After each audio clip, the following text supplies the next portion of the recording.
After working with a lot of people who deal with like unforgiveness and like hurt from the past and things of that sort, one thing that really gets in the way, and I mean a lot, is you still believe you are how the person made you feel. All right, let me give you an example real quick. Like say you had a parent growing up and they made you feel like you were not worth anything, like you were worthless, right?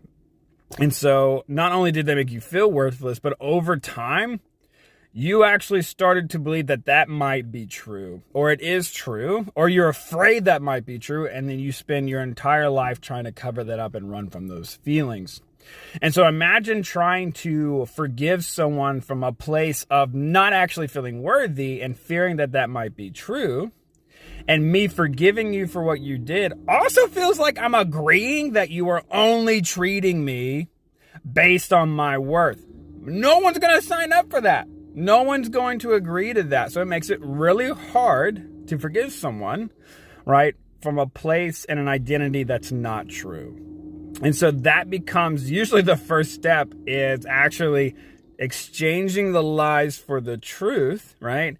And then stepping into forgiveness from a place of your created identity, worth, destiny, purpose.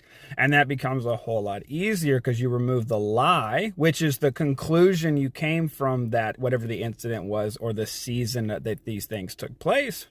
And then you can forgive that person because you're no longer seeing yourself from a place of I am how people treat me, or I am what I do, right? But you're treating yourself from I am what I was created to be. And now you can see the other person who hurt you from that same place. And now it doesn't excuse what they did. There's consequences to that stuff, right? And there's things you have to work out, and that's basically part of the process. But when you can see yourself for your creative value, which no one can take away, you can finally see them apart from what they did as well for their creative value. And you can forgive that, right? Not their behavior. You forgive the person they were always made to be from the very beginning, right?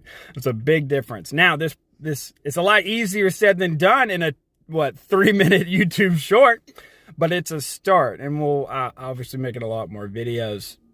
And we've seen a lot of success in people going through this process. And it does take a little bit more time, and we're kind of building that out. But for you, it's like, what lies or conclusions did you come to from your past hurts, right, that aren't true, but they're still affecting you today, and they're stopping you from forgiving somebody else and experiencing healing?